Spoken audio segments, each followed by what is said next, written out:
오늘 발락과 발람에 대한 만지박 이야기입니다. 발락 왕이 발람 선지자를 어떻게 써든 회유를 해서 이스라엘을 저주하려고 했지만 뜻대로 되지 않았습니다. 여러분, 사람이 돈이 있다고 다 되는 것도 아니고 권력이 있다고 다 되는 것 아닌 것 같습니다. 지금 발락 왕이 발람 선지자에 의해서 제사를 드려라 라고 해서 드린 숫송아지와 순양이 여러분 몇 마리입니까? 벌써 28마리입니다. 한 번 드릴 때마다 7마리씩 7마리씩 28마리가 희생이 되었습니다. 여러분, 재물이 이렇게 탕진이 되고 있습니다. 이렇게 한 이유는 다른 이유 없습니다. 발락 왕의 뜻을 이루기 위함 아니겠습니까? 이 재물을 드려서라도 내가 원하는 바를 이루기만 하면 된다라고 하는 그런 마음에서 이렇게 많은 재물을 드립니다. 왕은 재산도 많고 권력이 많기 때문에 숫송아지 14마리, 순양 14마리가 상대적으로 많아 보이지 않을 수는 있습니다. 그러나 발락 왕은 재산적인 손해를 더 많이 본다 할지라도 자기의 뜻만 이룰 수 있다면 더 많은 재산을, 더 많은 권력을 여러분 허비하고도 남을 그런 인물이라는 것을 알게 됩니다. 이런 것들이 다 보면 어떻게 보면 인간의 어리석음이다라고 생각을 하겠죠. 여러분, 우리 과거에 보면 요즘도 종갓집에는 그렇겠지만 제사 참 많이 지내지 않습니까? 저는 제사 지내는 거 한 번도 보지도 해보지도 못했지만은 교회 생활하다 보면 종종 자기는 종갓집이기 때문에 또 우리 시댁이나 또 그런 분들이 예수를 믿지 않아서 제사 지내러 가야 됩니다라고 하는 분들을 종종 보게 됩니다. 아버지 어머니 제사 지내는 것도 모자라서 증조모부 또 고조모부까지 다 제사 지내는 그런 집들이 있습니다. 왜 그럴까요? 이유는 딱 하나입니다. 후손들의 안녕과 번영을 위해서입니다. 그래서 제사상에 올라가는 재물이 많으면 많을수록 또 그것을 더 정성을 들이면 들일수록 자신들이 원하는 것을 이룰 수 있다라고 하는 생각이 굉장히 많았습니다. 선교사들이 처음 우리나라에 들어왔을 때도 이 제사 문제를 가지고 굉장히 어려움이 많았습니다. 우리나라에 처음으로 성경이 들어온 것은 중국에서 들어왔거든요. 16세기에 중국에 처음 들어간 가톨릭 선교사가 누구냐면은 여러분들 잘 알 거예요. 마테오 리치라고 하는 그런 사람이 가톨릭 선교사로서 처음으로 들어갔어요. 처음으로 들어가서 중국 땅에 가서 이렇게 보고 이제 선교를 하려고 하다 보니까 뭐가 문제가 되냐면 다른 거 다 괜찮아요. 제사 문제가 딱 걸리게 되는 것이죠. 우리나라도 마찬가지였습니다. 우리나라도 처음에 선교사들이 들어와서 여러 가지 문제가 많았지만은 첫 문제, 노비 문제, 남녀간의 문제 이런 것들을 어떻게 해서든 설득할 수 있지만 설득이 안 되는 게 무엇이었냐면 이 제사에 관한 문제였습니다. 그래서 이 제사 문제 때문에 굉장히 골치가 아팠죠. 그러다가 가톨릭도 처음에는 이 제사를 불허했거든요. 불허하다가 이 도무지 전도의 문이 열리지가 않으니까 가톨릭 교황청에서 묘안을 하나 냈죠. 무엇이냐면은 제사를 지내는 것은 한국의 고유 문화다라고 말을 해버렸습니다. 그래서 조상께 제사 지내는 것은 우상 숭배가 아니라 자기의 조상에게 그냥 인사하는 거다, 경배하는 거다 이렇게 판결을 내려서 천주교에서는 제사를 지내지 않습니까? 그래서 절을 합니다. 그러나 딱 하나 하지 말아야 될 것은 있습니다. 천주교에서도 이것을 굉장히 금하고 있는데 그것은 무엇이냐면은 신주 나무 폐에다가 이름 적어 놓는 거 있죠. 그걸 신주라고 하거든요. 근데 그 신주를 모시고 제사 지내면 안 된다라고 해서 천주교인들이 제사 지내는데 보면 신주는 없습니다. 폐는 없고 그냥 음식 차려놓고 사진 갖다 놓고 그렇게 절을 하게 되는 것이죠. 그만큼 여러분 유교권에서는 이 제사 문제가 굉장히 어려운 문제였습니다. 이런 관점에서 본다면은 여러분 중국이나 우리나라나 이런 관점, 제사에 관한 이런 관점에서 본다면 성경이 말하고 있는 이 은혜라고 하는 개념을 받아들이는 것은 굉장히 힘이 든 일입니다. 왜냐하면 유교권에 있는 민족들의 가장 특징은 무엇이냐면은 우리가 조상들께 정성을 다하고 예를 다하면 조상들이 우리의 정성에 감동을 받아서 그렇게 복을 준다라고 생각하는 사람들이 너무나 많이 있었기 때문에 그렇습니다. 그러나 은혜는 어떻게 오는 겁니까? 우리가 정성을 들인다고 오는 것이 아니죠. 은혜는 그냥 값없이 오는 하나님의 선물이다라고 말합니다. 여러분, 내가 일한 만큼 받는 걸 뭐라 그럴까요? 월급이라 그래요, 월급. 내가 일한 만큼 받는 걸 월급이라 그러죠. 그러나 은혜는 무엇이냐면은 내가 한 것과 상관이 없이 주어지는 겁니다. 그냥 나에게 주는 거예요. 그게 은혜라는 이야기죠. 그래서 하나님께서 이스라엘을 애굽의 종된 신분에서 자유인으로 주셨다라고 하는 것은 은혜를 경험하라는 이야기예요. 400년 동안 이스라엘 백성들은 종된 신분이었기 때문에 자기가 일한 것만큼만 얻을 수가 있었습니다. 그러니까 하루라도 일을 하지 않으면 먹고 살지를 못하는 거예요. 그러니까 아프나 365일 기계처럼 계속 돌아가는 일을 해야 된다는 거죠. 근데 하나님께서는 이스라엘을 애굽의 종된 신분에서 출애굽시키셔서 이제는 자유인으로 만들어 주셨거든요. 자유인이 딱 되자마자 그들에게 오는 것이 무엇이었냐면 은혜예요. 뭐냐면은 일하지 않아도 먹을 게 생겨요. 종이었을 때는 애굽에서는 일을 해야만 먹을 게 생겼는데 이 광야 생활 속에서는 일하지 않아도 먹을 게 생긴다는 거 아니에요? 아침에 일어나니까 먹을 양식이 내 문 앞에 딱 있는 겁니다. 이게 얼마나 큰 은혜입니까? 물이 없다고 하니까 물이 그냥 생기는 거예요. 물이 생기는 거죠. 전투를 하는데 내가 별로 한 것도 없는 것 같은데 전쟁에서 승리하는 일들이 일어나게 되었다라는 것이죠. 그래서 내가 한 일이 없는데도 나에게 주어지는 것이 은혜다라는 것이죠. 근데 이스라엘은 이런 은혜를 지금 생각하지도 못하고 있는 것이죠. 왜 그렇습니까? 종의 습관을 버리지 못하기 때문이라는 이야기입니다. 우리가 살아가면서 우리가 예수를 믿는다라고 하지만은 우리가 자꾸 묶여있는 것들이 있어요. 우리가 자꾸 돈에 묶여있고 내 성공에 묶여있고 내 자식에 묶여있고 권력에 묶여있다라고 한다면은 여러분 하나님께서 우리를 부르신 삶의 진정한 은혜를 우리는 체험을 하지 못하게 됩니다. 여러분 이런 것들이 필요 없다는 것이 아니라 이런 것들에 묶여있다 보면 하나님이 주시는 은혜를 체험하지 못한다는 이야기예요. 오늘 본문에 나오는 이 발락 왕도 똑같다는 이야기죠. 이 발락 왕도 내가 정성을 들이면은 내가 간절히 구하면은 여러분 소 7마리, 순념수, 수담소 이거 7마리씩 14마리씩 한 번에 드리는 것이 그러면 적은 물질이지 않습니까? 이런 것들을 정성껏 드리고 용하다고 하는 그런 명매자를 하나 다려놔 놓고 나를 위하여 기도해 주십시오. 그러면 내 소원이 이루어질 것입니다. 이런 생각을 가지고 있다고 한다면 우리는 전혀 하나님의 은혜를 기대할 수도 없다는 이야기예요. 오늘 본문 말씀 속에서도 발락 왕은 발람 선지자가 이스라엘을 저주할 수 없다라고 이야기를 하지 않습니까? 2번이나 그렇게 얘기했는데 이 발락 왕은 포기가 안 되는 겁니다. 내가 가진 거 다 써서라도 저거 내가 저주해야겠다. 그래서 또다시 부르지 않습니까? 또다시 불러요.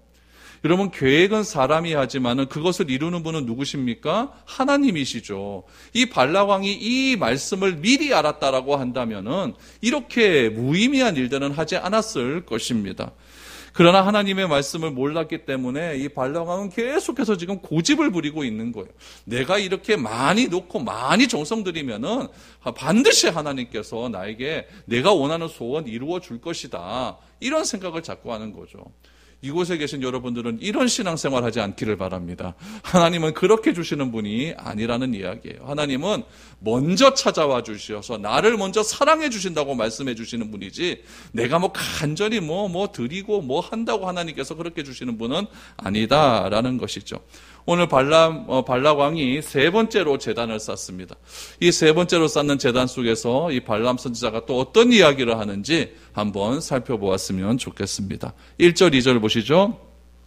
발람이 자기가 이스라엘을 축복하는 것을 여호와께서 선히 여기심을 보고 전과 같이 점수를 쓰지 아니하고 그의 낯을 광야로 향하여 눈을 들어 이스라엘이 그 지파대로 천막 친 것을 보는데 그때에 하나님의 영이 그 위에 임하신지라 라고 말을 하고 있습니다.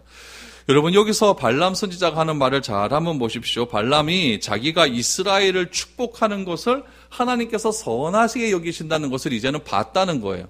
그래서 이제는 점수를 쓰지 않는다고 이야기하죠. 그러면 첫 번째, 두 번째 제단에서는 점수를 썼다는 이야기예요. 근데 이번에는 점수를 쓰지 않았다라는 거죠. 그래서 눈을 들어 광야를 한번 딱 보니까 여러분 지파대로 천막을 친 것을 보이는 거죠. 동쪽에는 유다 지파, 북쪽에는 단 지파 이런 식으로 해서 천막을 친 걸 딱 본 거예요.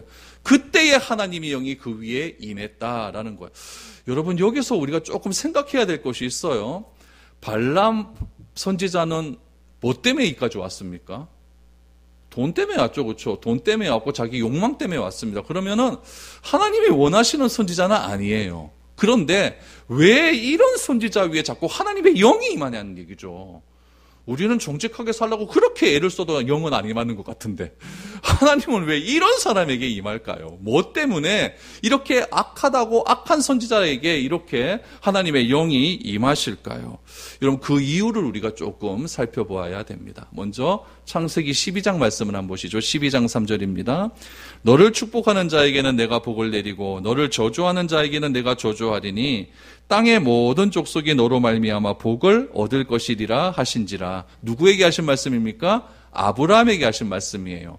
아브라함을 처음 불렀을 때에 하나님께서 하신 말씀, 내가 너를 축복하는 자를 축복하고 저주하는 자를 저주하겠다, 이렇게 놀라운 복을 선언을 하셔서 이 아브라함을 통해서 이 복의 통로가 이루어지게 하겠다라고 말씀을 하지 않습니까? 하나님께서 잘못된 제단 위에, 잘못된 선지자 위에 계속해서 임하는 이유는 무엇이냐? 아브라함과의 약속 때문에 그렇습니다. 그러니까 이 발람 선지자가 좋아서 그런 것이 아니라 하나님께서 과거에 맺었던, 아브라함과 맺었던 그 약속을 지키기 위해서 지금 잘못된 제단, 잘못된 선지자라 할지라도 계속해서 그에게 임하면서 하나님의 메시지를 전하고 있다는 사실을 우리는 기억을 해야 된다는 이야기죠. 그렇다면 이스라엘은 지금 뭐 하고 있습니까? 발람 선지자가 자기를 저주하기 위해서 이 모압에서 모압 땅까지 온 거 알까요? 모를까요? 몰라요. 발락 왕이 그렇게 자기를 저주하려는 그 상황도 모릅니다. 아무것도 몰라요. 그러나 하나님은 지금 아브라함과 맺은 그 언약 때문에, 이스라엘과 맺은 그 언약 때문에 그 잘못된 제단 가운데도 하나님의 영이 계속해서 임하면서 절대 이스라엘 저주하면 안 된다라고 그렇게 말씀하고 있는 것이죠. 여러분, 이건 무엇을 의미할까요? 하나님은 자기 백성을 위하여서 지금 이 순간에도 수고를 아끼지 않고 있다는 이야기예요. 얼마나 악한 세상입니까? 얼마나 사람 죽이기를 여러분 쉽게 죽이는 그런 세상 속에서 살아가고 있습니까? 루터는 뭐라고 얘기하냐면 이런 세상을 바라보면서 내가 하나님이라면 이 지구를 축구공처럼 뻥 차버리겠다, 이렇게 얘기해버렸어요. 너무 기가 막힌 거죠. 너무 기가 막힌 거죠. 그러나 하나님은 그렇게 하지 않았다라는 이야기예요. 그래서 시편 121편 1절 2절에 보면은 옛날 진정한 사람들은 이렇게 이야기를 했어요. 내가 산을 향하여 눈을 들리라. 나의 도움이 어디서 올까? 나의 도움은 천지를 지으신 여호와에게서로다 라고 말을 합니다. 여러분, 하나님은 이렇게 악한 세상 속에서도 우리를 지키시고 우리를 보호하시고자 이렇게 일하시고 있다는 이야기예요. 그런데 어떤 사람은 도움을 얻기 위해서, 누구에게 도움 얻기 위해서, 사람에게 도움 얻기 위해서 그렇게 애를 씁니다. 잔치난 잔치 다 찾아다니고 동창회랑 동창회 다 찾아다니면서 어떻게 해서든지 그들과 인맥을 맺어서 내가 어려울 때 그 인맥을 통해 내가 하여튼 뭐 좀 해방을 받아야겠다, 이런 생각으로 그렇게 다닙니다. 그런 관계를 맺어야만 내가 어려움에 처했을 때 내가 해방될 수 있다라고 생각하기 때문에 그렇죠. 그러나 우리의 신앙은 어떻습니까? 우리의 신앙은 그런 사람을 무시하라는 얘기가 아닙니다. 우리의 신앙은 무엇이냐면 그 사람 너머에 계시는 여호와 하나님을 인정하라는 이야기죠. 사람과의 관계를 무시하라는 것이 아니라 하나님의 도움은 여러분 사람에게서 오는 건 맞습니다. 맞는데, 사람을 통해서 오는 건 맞는데, 그래서 사람과의 관계도 중요하죠. 그러나 그것만 생각하지 말라는 이야기예요. 우리의 시선이 하나님께 고정되어야 있어야 사람 너머에 계시는 그 하나님을 바라볼 수가 있는 거예요. 우리의 시선이 사람에게 고정되어 있다면 내가 도움이 필요할 때 그 사람 때문에 내 어려움이 해결되었다, 이렇게밖에 해결이 안 나와요. 그러나 사람 너머에 계신 하나님을 내가 인정하고 사람 너머에 계신 그 하나님께 내 시선이 고정된다면, 아, 하나님께서 이 사람을 통해서 나에게 도움을 주시는구나, 그래야 결론이 하나님께 감사하다고 하는 그런 찬양이 나올 수 있는 것 아니겠습니까? 내가 하나님을 믿는 신앙이 여러분 유익하기 위하여서는 여러분 자꾸 사람을 의지하면 안 된다는 이야기예요. 사람 너머에 계시는 하나님께 시선을 고정하십시오. 그래서 하나님께서 도우시는 그 사람을 통해서 나의 문제가 해결될 수 있도록 그렇게 기도하셔야지, 그렇게 애를 써셔야 되지, 자꾸 사람 찾아다니면서 사람과의 관계에 의지해서 그렇게 여러분 우리가 삶을 살아간다면 우리의 신앙은 아무런 도움이 되지 않습니다. 아무런 도움이 되지 않죠. 차라리 이 시간에 사람 찾아다니면서 식사하는 게 더 낫죠. 그래서 하나님을 우리의 도움으로 살기를 원한다는 그런 시편 기자의 고백. 내가 산을 향하여 눈을 돌리랴. 나의 도움이 어디서 올까? 나의 도움은 어디서 온다고요? 천지를 지으신 여호와 하나님에게서 온다라고 하는 그런 믿음이 우리 가운데 있어야 됩니다. 여러분, 이런 믿음이 있어야 사람을 차별하고 대하질 않아요. 사람에게서 내 도움이 온다라고 하면 나에게 도움을 주는 그 사람만 잘 보이려고 합니다. 그 사람만 관계를 맺으려고 하죠. 그러나 사람 너머에 계신 하나님께서 나를 어느 누구를 통해서도 나를 도우신다라고 하는 그런 믿음이 있다면 다 공평하게 대합니다. 차별 없이 대할 수 있는 것이죠. 그래서 우리가 사람을 대하는 태도가 여러분 하나님으로부터 그렇게 임하게 된다라는 것을 꼭 기억할 수 있기를 바랍니다. 발람 선지자에게 하나님의 영이 임하지 않습니까? 그러면 왜 하나님께서 발람 선지자와 같은 거짓 선지자를 이렇게 자꾸 사용하실까요? 이것을 잘 아셔야 됩니다. 여러분, 하나님은, 우리가 믿어야 되는 하나님은 어떤 하나님이냐면은 세상에 어떤 것도 사용할 수 있는 하나님이다. 이 사실을 여러분 꼭 기억하셔야 됩니다. 하나님은 이스라엘을 징벌하기 위해서 누구를 사용하시냐면요, 바벨론을 사용하십니다. 여기에 핑 돌아가는 선지자가 있었어요. 하박국 선지자는 왜 하나님께서 선택한 이스라엘 민족을 저 이방 민족을 통하여서 왜 칩니까? 이렇게 얘기하는 거예요. 다시 말하면 내가 죄를 지었으면은 뭐 교회 집사님이나 목사님이나 장로님을 통해서 그렇게 나오면 내가 받아들이겠다는 이야기예요. 그런데 예수도 안 믿고 맨날 나 괴롭히는 그런 사람을 통해서 내 죄를 지적한다면 나 그거 못 받아들이겠습니다. 이 얘기죠. 그러나 하나님께서는 하박국에게 뭐라고 말씀하신지 아십니까? 오직 의인은 믿음으로 말미암아 살리라. 오직 의인은 믿음으로 말미암아 살리라. 하나님은 이스라엘을 징벌하기 위해서 바벨론과 같은 그런 이방 민족도 사용하셨고, 하나님은 우리를 구원하시기 위해서 저주의 막대기인 십자가도 사용하시는 수 있는 그런 능력의 하나님이십니다. 우리가 이것을 부인하게 되면 우리 신앙생활 속에서 갈등이 너무나 많다는 이야기예요.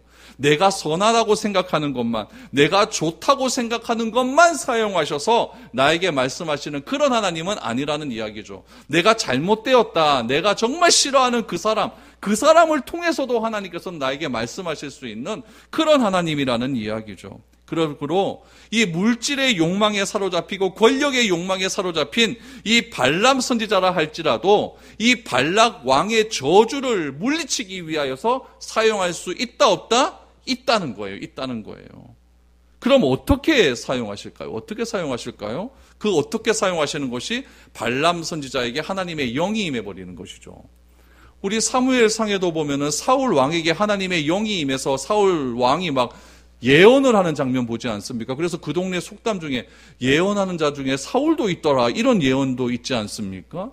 그러니까 그 잘못된 하나님께서 버렸다라고 하는 사울 왕도 하나님께서 그렇게 예언을 하게 하시는데 뭐 이런 정도야 뭐 하나님께서 못하실 일이 무엇이 있겠습니까? 발람 선지자에게 하나님의 말씀이 임해요. 어떻게 말하는지 보시기 바랍니다. 3절 4절입니다. 그가 예언을 전하여 말하되 부올의 아들 발람이 말하며 눈을 감았던 자가 말하며 하나님의 말씀을 듣는 자, 전능자의 환상을 보는 자, 엎드려서 눈을 뜬 자가 말하기를. 여러분 지금 3절 4절에 나오는 모든 말에 대한 이 표현들이 누구에게 한 얘기예요? 자기한테 지가 얘기하는 거예요. 발람 선지자는 세 번째 예언을 시작하면서 자기를 뭐라고 표현하냐면 눈을 감았던 자, 하나님의 말씀을 듣는 자, 전능자의 환상을 보는 자, 엎드려서 눈을 뜬 자, 이렇게 자기를 먼저 탁 소개하고 이야기하는 거예요. 이것은 그가 어두움에 있었지만 하나님의 말씀을 듣고 지가 지금 예언하고 있다, 이렇게 지금 선언하고 있는 것이죠. 발람 선지자가 이렇게 말하는 이유 무엇일까요? 자기의 위상 높이려고 하는 거죠. 요즘도 여러분 자기의 위상 높이려고 하면 여러분 뭐 하면 하나님이 저에게 말씀하셨습니다, 그러니까 당신들 똑바로 하십시오, 이렇게 말하면 끝 아닙니까? 하나님은 당신들 같은 사람한테 얘기 안 하고 나한테만 이야기해요, 다 이렇게 얘기하는 것 아니겠어요? 그러나 여러분, 이 실상은 자비 입에서 나오는 예언은 여러분 진짜 하나님의 말씀은 맞습니다. 말씀은 맞는데 이 말씀이 여러분 발람 선지자를 위해서 하는 말씀이 아니라 누구를 위해서? 이스라엘을 위해서 하시는 말씀이라는 것이죠. 그렇다면 이스라엘을 위해서 하나님께서 이 거짓 선지자 발람 선지자를 통하여서 뭐라고 말씀하시는지 한번 보시기 바랍니다. 첫 번째, 이스라엘을 향한 내부적인 번영입니다. 내부적인 번영. 이스라엘 안의 번영을 어떻게 이야기하느냐? 5절을 보십시오. 야곱이여 내 장막들이, 이스라엘이여 내 거처들이 어찌 그리 아름다운고. 여러분, 지금 이스라엘 백성들이 어디에서 삽니까? 광야에 살잖아요. 광야에서 좀 뭐 치고 살아요? 텐트 치고 사는데 뭐 그리 거처가 아름답겠습니까? 텐트 지금 40년 동안 몇 번 바꿨을까요? 별로 바꾸지도 못했을 거예요. 바꾸지도 못했고. 지금 사람이 한두 명입니까? 이 사람 바꿔주면 이 사람도 바꿔줘야 될 것 아닙니까? 그리고 양을 잡을 때마다 여러분 가죽이 좀 나온다고 할지라도 여러분 그 가죽 갖고 여러분 그 텐트를 어떻게 다 바꿀 수가 있겠어요? 한 번 사용한 텐트 여러분 20년, 30년 했다면 다 헐어지고 다 뭐 냄새 나고 막 가죽 냄새 풀풀 나고. 아유. 그런데 그런 이스라엘을 향하여서 하나님이 말씀하시는 게 내 장막들이 이스라엘어 내 거처들이 어찌 그리 아름다운고. 지금 현재를 보는 것이 아니라 미래를 보는 거예요. 어디에 들어가서? 가나안 땅에 들어가서 너희들이 하나님께 예배드리는 민족이 될 때 이렇게 아름다운 민족이 될 것이다 라는 것을 하나님께서 예언해 주시는 거죠. 또 보시죠. 6절 7절 그 벌어짐이 골짜기 같고 강가의 동산 같으며 여호와께서 심으신 침향목들 같고 물가의 백향목들 같도다. 그 물통에서는 물이 넘쳐나겠고 그 씨는 많은 물가에 있으리로다. 그의 왕이 아각보다 높으니 그의 나라가 흥왕하리로다 라고 말을 합니다. 지금 발람은 가나안의 삶이 얼마나 풍요로운지 여러분 좀 그 중동 지방에서 제일 힘들게 살아가는데 힘들게 구할 수 있는 것이 물 아닙니까? 그러니까 광야 생활에서 물이 얼마나 귀해요. 이스라엘도 여러분 뭐 물이 그렇게 풍족한 그런 민족은 아니거든요. 그런데 여러분 보세요. 그 벌어짐이 골짜기 같대요. 강가의 동산 같으면 여호와께서 심으신 침향목들이면 물가의 백향목들 같고 물통에서는 막 물이 철철철철 넘친답니다. 그 씨들이 누굴까요? 이스라엘 후손들 아닙니까? 씨들이 여러분 물가에 있겠대요. 물가에 있겠대요. 그러니까 얼마나 풍요로운 세상입니까? 그의 왕이 아각보다 높답니다. 아각은 누구냐면 그 당시에 아말렉 족속이에요. 아말렉 족속인데 애국만큼 강한 민족이었죠. 그러니까 이스라엘 민족이 지금 이 아각 족속보다 훨씬 더 강하다. 그러니까 그의 나라가 얼마나 흥왕하겠느냐. 지금 내부적으로, 지금 물질적으로 평화가 넘치는 그런 나라가 될 것이다. 그래서 지금 이스라엘 향한 내부적인 번영을 지금 발람 선지자의 입을 통해서 이렇게 지금 선언이 되고 있다는 이야기죠. 여러분 내부적인 번성이 됐으면 그 다음은 어떤 번성일까요? 외부적인 번성. 외부적인 번성은 어떻게 말하고 있는가? 또 보십시오. 8절 9절 하나님이 그를 애굽에서 인도하여 내셨으니 그 힘이 들소와 같도다. 그의 족국을 삼키고 그의 뼈들을 꺾으며 화살로 쏘아 꽤 뚫으리로다. 꿇어 앉고 누움이 숫사자와 같고 암사자와도 같으니 일으킬 자 누구랴. 너를 축복하는 자마다 복을 받을 것이며 너를 저주하는 자마다 저주를 받을지로다 라고 말합니다. 여러분 들소 봤습니까? 들소 막 뿌리 이만한 들소가 여러분 적국을 삼키고 대적을 여러분 다 무너뜨린대요. 사자가 여러분 자기 먹이를 하나 물어버리면 절대 놓치지 않지 않습니까? 지금 꿇어앉고 누움이 숫사자와 암사자와 같답니다. 지금 좋은 얘기 다 갖다 놓은 거예요. 그러니까 적군이 쳐들어오지를 못한다는 이야기죠. 적군이 쳐들어오지 못한다. 그러면서 너를 축복하는 자마다 복을 받고 너를 저주하는 자마다 저주를 받을지로다. 아브라함에 간 약속과 똑같은 약속이 나오지 않습니까? 다시 말해서 지금 발람 선지자가 발락 왕에게 하는 이야기는 무엇이냐면 이스라엘 저주 뭐 한다는 얘기예요. 못한다는 이야기죠. 왜냐하면 이스라엘이 힘이 있고 강해서 못하는 것이 아니라 이스라엘을 지키는 하나님이 강하다는 이야기예요. 하나님 때문에 하나님께서 복을 주신 민족이기 때문에 절대로 이 민족은 저주도 불가능하다고 그렇게 이야기를 하고 있는 것이죠. 그렇다면은 여기서 발람이 이스라엘을 축복하고 있으니까 발람은 참된 선지자다? 아닙니다. 그는 하나님의 영광을 위해서 성실하게 순종하는 것이 아니라 억지로 하고 있는 거예요. 만약 발람 선지자가 진실한 섬김으로 축복을 했다고 한다면 하나님께서 주시는 그 축복에 자기도 참여를 해야 됩니다. 그래서 진실된 마음으로 그렇게 축복을 하는 게 맞지만은 이 발람 선지자는 그렇게 하지는 않았다라는 것을 알게 됩니다. 여러분, 발락 왕이 발람 선지자를 데리고 온 이유는 딱 하나입니다. 그 많은 돈 들여서 데리고 온 이유는 저주해라는 거죠. 근데 저주를 했습니까? 안 했습니까? 3번이나 다 저주를 안 하거든요. 그러면은 데리고 온 발락 왕의 반응은 어떠해야 될까요?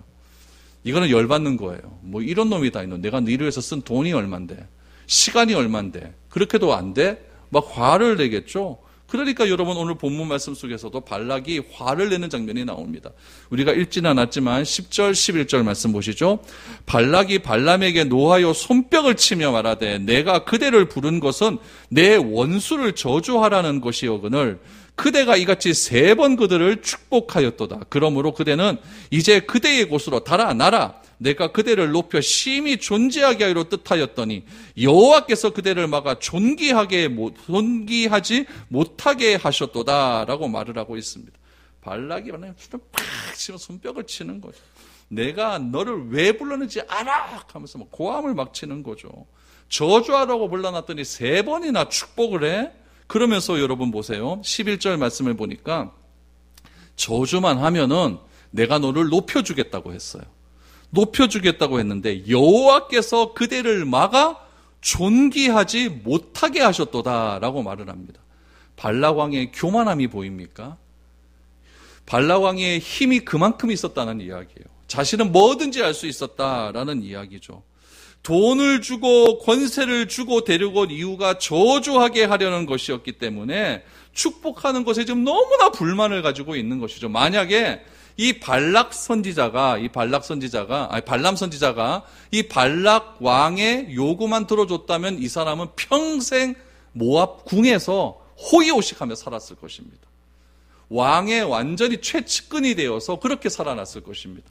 여러분, 이 당시의 사회는 종교와 국가가 거의 하나가 되는 그런 나라였기 때문에 종교와 국가가 하나가 되면 어떤 일이 벌어지냐면 국왕 위에 사제들이 있어요. 옛날에 중세시대 때 그랬잖아요. 왕 위에 교황이 있지 않았습니까? 그러니까 교황이 왕을 마음대로 할 수가 있는 거예요. 그러니까 이 시대도 그런 시대였기 때문에 만약에 여러분 이 발람 선지자가 진짜 저주만 했다면은 모압궁에서 왕과 평생 호의호의하면서 그렇게 살아갈 수가 있었다는 이야기죠. 하지만 발람 선지자는 여호와의 하나님의 말씀을 어기지를 못하는 거예요. 하나님의 너무나 큰 영광이 있었기 때문에 어기지를 못하고 자기도 저주하고 싶었지만은 자기 입에 내려진 그 하나님의 명령의 뜻대로 할 수밖에 없는 그런 상황이었다는 이야기죠. 여러분 이런 것을 여러분 뭐라고 하는지 아십니까? 양다리 걸친다 그래요. 이게 힘든 거예요. 예수 믿는 것은 여러분 쉬운 겁니다. 쉬운 거예요. 그런데 예수도 믿고 싶고 세상에도 걸치고 싶으면은 이게서 갈등이 오기 시작을 해요. 교회 오면 교회 와서 갈등, 또 교회 밖에 나가면 밖에 나가서 갈등, 뭘 해도 불편합니다. 이 발람 선지자가 그런 것 아니겠습니까? 차라리 그냥 저주해버리고 그냥 영광 얻으면서 그렇게 잘 먹고 잘 살든지 아니면 아예 하나님 쪽으로 붙어버리든지 이러면 되는데 양다리 딱 걸치고 있으니까 뭐도 아무것도 되지 않는 그런 상황에 펼쳐지고 있는 것이죠.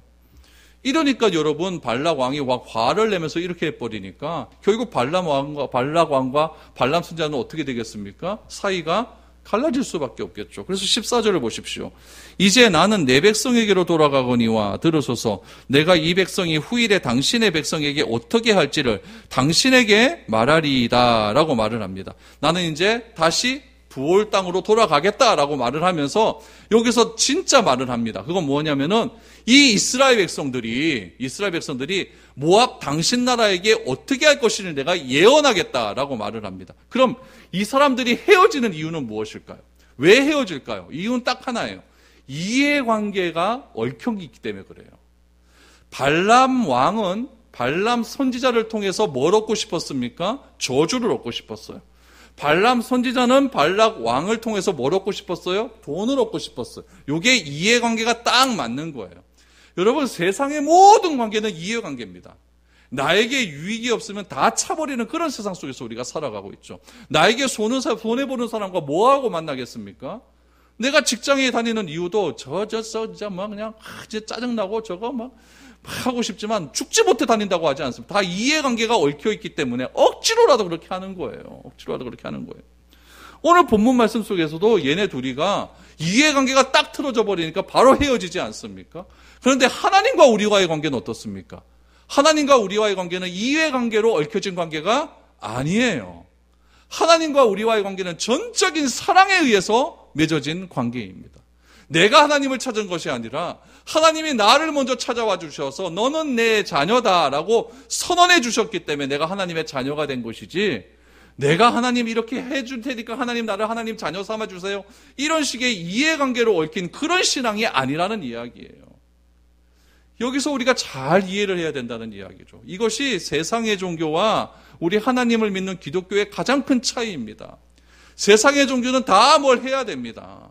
지금 이제 수능 얼마 남지 않았잖아요. 지금 어디가 난리 났어요? 갑박이 난리 났잖아요. 그렇게 절을 하면 내 손주, 내 아들이 대박 터뜨릴 것 같은 그런 정성을 드리는 거예요. 그런 정성을 드리는 거죠. 정성 안 드리면 큰일 나게요. 수능신이 노해가지고 우리 손자에게 점수 안 주면 의열납고 합니까? 그러니까 무릎 아프고 허리 아파도 그렇게 올라다니는 거예요.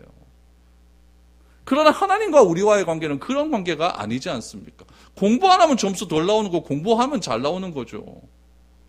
그러니까 우리가 이런 인간관계를, 이 하나님과의 우리와의 이해관계를 세상의 이해관계로 그렇게 오해하면은 잘못된 신앙으로 갈 수밖에 없다는 이야기죠.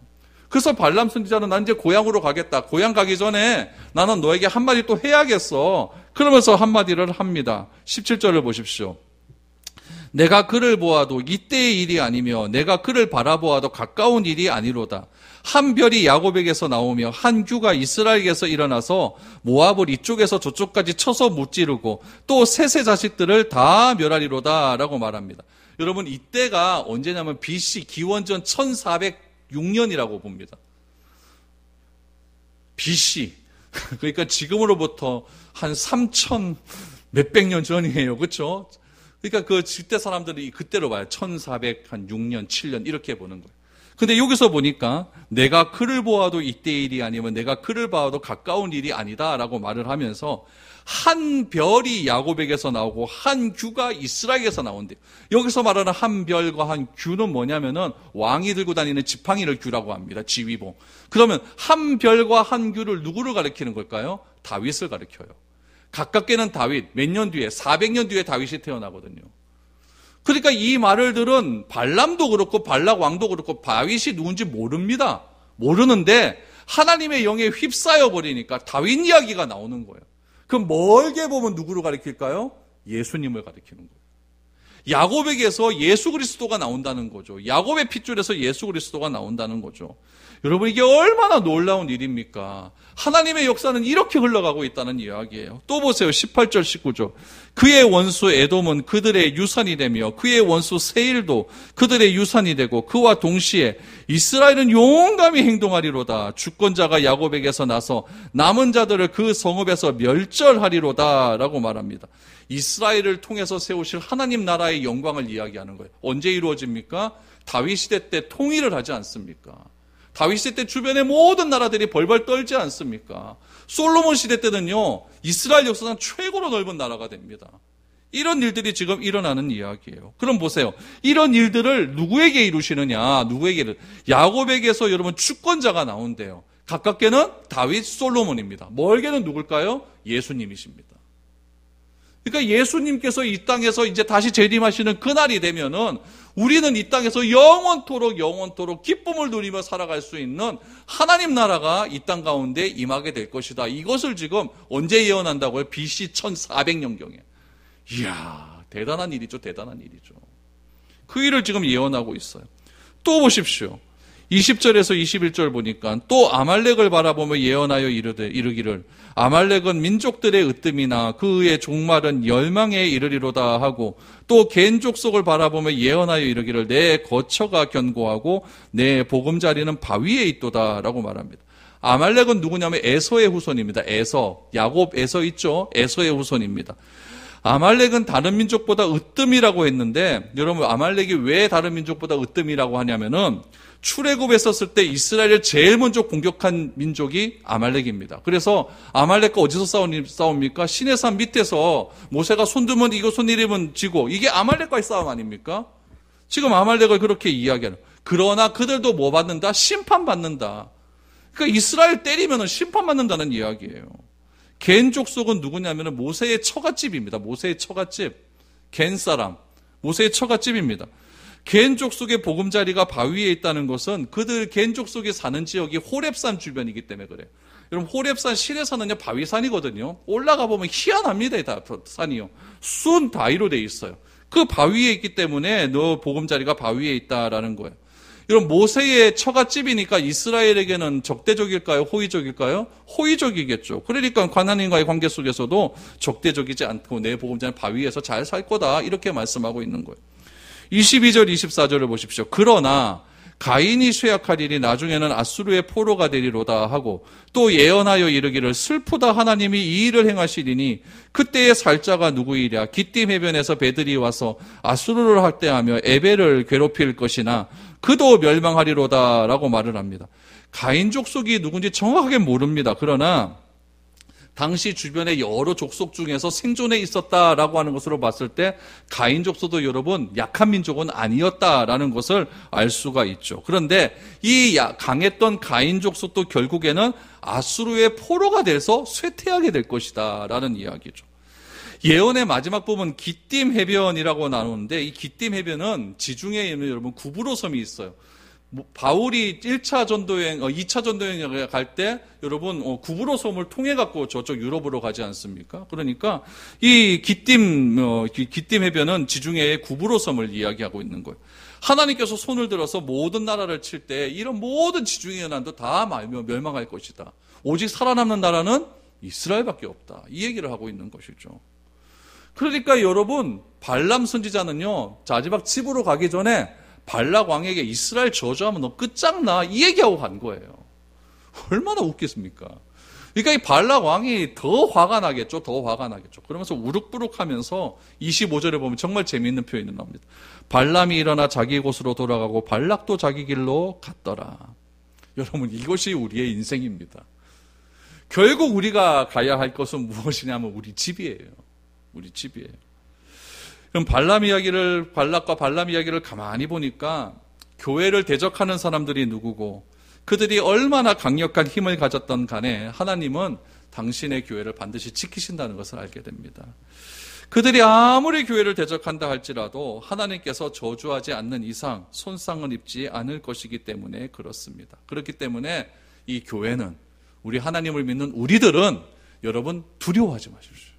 두려워하지 말고 하나님께서 우리를 복 주셨기 때문에 나를 복을 내리는 자에게는 하나님께서 나에게 복을 내려주시고 나를 저주하는 자는 하나님께서 저주하신다고 하나님께서 대신해 주신다고 말씀하셨기 때문에 내가 해야 할 일은 무엇이냐면 사람을 상대하는 것이 아니라 하나님을 대상으로 하나님을 이렇게 은혜 주신 하나님을 더 깊이 사랑하고 그 사랑으로 사람을 사랑하는 일밖에 없습니다. 혹시 나를 대적하는 사람은 누가 책임져 주신다? 하나님이 하실 일이지. 그건 내가 할 일이 아니다라는 이야기죠. 이스라엘을 저주하려고 했던 발락도 발락의 유혹에 못 이겨 모압 평지까지 온 발람도 각기 자기 길로 갑니다. 이것이 우리 인생이라는 거죠. 우리는 여러분 다 내가 원하는 길로 가려고 합니다. 그러나 여러분 내가 원하는 길은 다 그릇된 길입니다. 그러므로 우리에게 필요한 것은 내가 그릇된 길로 갈 때 나를 인도하실 목자가 필요해요. 그 목자가 누굴까요? 예수님이십니다. 여러분 목사가 아닙니다. 자꾸 목사는 목자고 여러분은 양이다 이렇게 생각할 수 있는데 저도 양입니다. 저도 양이니까 여러분은 목자이신 예수님을 따라가야 되지 목사인 나를 따라오면은 잘못된 길로 갈 수가 있어요. 그러니까 여러분들은 항상 저와 함께 같이 동행해 가면서 목자이신 예수님을 바라봐야 돼요. 혹시나 제가 여러분들이 잘못된 길로 갈 때 짖을 수도 있습니다. 그래서 목사는 개입니다. 양 치는 사람들 보면 이게 개들이 따라다니거든요. 그래서 막 멍멍 짖어서 양들이 옆길로 못 가게 하는 거 있는데 목사는 어떻게 보면 개입니다. 그래서 여러분들 전화도 하고 이야기도 하고 이렇게 했으면 좋겠습니다. 이렇게 권면도 하고 그러는 거예요. 제가 이스라엘에 가서 봤더니 진짜 양치는 사람들 한번 봤거든요. 베두인들 한번 봤는데 더럽습니다. 더럽고 맨날 그 광야에서 사니까 얼마나 떼꼬질꼬질하면서 그래 사겠습니까? 양 여러분 깨끗한 줄 알죠? 더러워도 그렇게 더러운 동물들이 없어요. 그런데 희한한 게 뭐냐면은 양은 자기 앞에 양의 엉덩이만 보고 갑니다. 그 맨 앞에 양은 뭐만 보고 갈까요? 목자만 보고 가는 거예요. 그러니까 양은요 무리를 지어서 이렇게 우르르 가는 거예요. 이게 교회라는 이야기죠. 왜 예수님께서 우리 보고 양이라고 하셨을까요? 그렇게 우르르 무리를 지으면서 교회라고 하는 이 공동체를 통해서 그렇게 신앙생활하라고 그렇게 말씀해 주셨다는 이야기죠. 저와 여러분들이 우리를 영원한 길로 인도하시는 목자이신 그 예수님의 길에 서 있다는 그 사실로 안심하시기를 바랍니다. 그래서 항상 그분을 따라갈 수 있는 복된 인생이 우리 가운데 넘쳐서 항상 선한 길로 인도하시는 그 하나님의 은혜에 감사하며 찬양할 수 있는 저와 여러분들이 될 수 있기를 축복드립니다.